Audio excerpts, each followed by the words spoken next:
Hey there, guys. So yesterday I know you had to read chapter 17 of Tuck Everlasting. We're getting close to the end of this book here. Believe it or not, we are getting close to a very kind of climatic chapter, and we're going to read that together later this week on a Google Meet. So make sure you're there for that, because I can't wait to experience that with you guys. We're going to talk about chapter 17 quick and then read chapter 18 together. Chapter 17 was a little bit longer, but a couple important things to take from that chapter. Winnie and Miles go fishing together in the morning, right? They get up early, they go fishing. A couple things from that little fishing trip that they went on. Miles opens up a little bit to Winnie and talks to her about his family, right? And how much he misses them and how sad it is for him that he doesn't ever get to see them. He shares with Winnie that this reminds him, this trip, of when he would take his daughter Anna fishing, and having Winnie there in the boat with him just reminds him of that. And he talks about how Anna now, if Anna was still alive, it's crazy to think she'd be close to 80 now if she's even still alive, and my son, he'd be 82. So that's how old Miles's daughter and son are right now. And then you can assume maybe his wife wouldn't even be around. And Winnie asks the question, why didn't you go tell them about the fountain and have them drink from the fountain of youth? But Miles says by then his wife would have been 40 and his kids would have been the same age as him. And for him, it was hard for him to understand or be able to even have his family drink the water when they would be that age. It just didn't make sense. And I think the Tucks truly understand the importance of keeping the secret of this fountain and not telling people about it because of what our world would turn into. So that was kind of important. Miles opens up and talks about his family, which kind of brings him to why it's important that Winnie doesn't tell of this secret.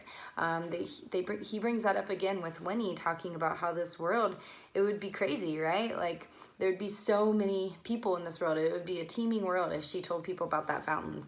And Winnie sees a mosquito land on her legs and she goes to swat at it and she thinks, oh my goodness, if everything lived forever, there would be so many mosquitoes in this world, so many fish, so many frogs, so many people. There just wouldn't be enough room on this earth for all these people if everybody and every living thing drank from that fountain of youth. So Winnie is starting to understand kind of the how important that secret is, that she keeps it, okay? So then back to the fish. Winnie catches her first fish, but it gets off. So she tells Miles to fish. Miles he brings in the first fish. It's in the rowboat, and it's like struggling to breathe, right? It's dying right there in front of Winnie, and she can't handle it. And that's kind of how I am when I go fishing. I just think it's hard to see the fish struggling to breathe outside of the water, and I don't know, so I can definitely relate to Winnie. Some of you fishermen out there, Leo, Max, Zave, all you guys who love to go fishing, you probably don't understand that, but it's kind of tough to see that fish struggling outside of the water, and Winnie doesn't like it at all. So she begs Miles to throw it back so it doesn't have to suffer anymore. And Miles does for her because, he's kind-hearted.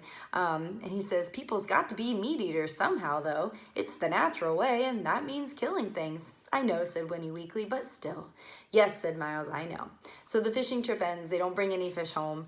But I think Winnie has a better understanding about the importance of that secret for the Fountain of Youth and kind of understands what Miles went through and how it's tough for them. But it's important for her to keep that secret. So let's go ahead and read chapter 18. They're going to enjoy breakfast together one last time, the Tucks with Winnie, and they're hoping to be able to bring her back home. So let's start on page 89. I'll go ahead and read it, and we will finish this chapter together. And so there were flapjacks again for breakfast, but no one seemed to mind. Didn't get a bite, eh? Said May. No, said Miles. Nothing wanted to keep. That was true anyway, and though Winnie blushed as he said it, she was grateful that he didn't explain. Never mind, said May. You're likely out of practice. Tomorrow, maybe. Sure, said Miles. Tomorrow. So Miles isn't telling the family that Winnie didn't want to bring any of the fish home. He's just keeping that under wraps and saying, yep, none of the fish were biting today. But it was the thought of seeing Jessie again that kept Winnie's stomach fluttering, and at last he came down from the loft, yawning and rosy, rubbing his curls, just as May was piling the plates of flapjacks. Well, slug-a-bed, she said to him fondly, you come near to missing breakfast. Miles and Winnie been up for hours, out fishing and back already. Oh, said Jessie with his eyes on Miles. Where's the fish then? How come we got nothing but flapjacks? No luck, said May. They wasn't biting for some reason. Reason is, Miles don't know how to fish, said Jessie. He grinned at Winnie, and she lowered her eyes, her heart thumping. It don't matter, said May. We got plenty without. Come and get your plates, everybody. They all sat about in the parlor as they had the night before. The ceiling swam with bright reflections and sunlight streamed across the dusty, chip-strewn floor. May surveyed it all and sighed contentedly. "Now, this is real nice," she said, her fork poised above her plate. "Everyone's sitting down together and having Winnie here. Why, it's just like a party." "That's the truth," said Jessie and Miles, both together, and Winnie felt a rush of happiness. "Still, we got things to discuss," Tuck reminded them. "There's the business of the horse getting stole, and we got to get Winnie back home where she belongs. How are we going to do that without the horse?" "After breakfast, Tuck," said May firmly. Don't spoil a good meal with a lot of talk. We'll get to it soon enough."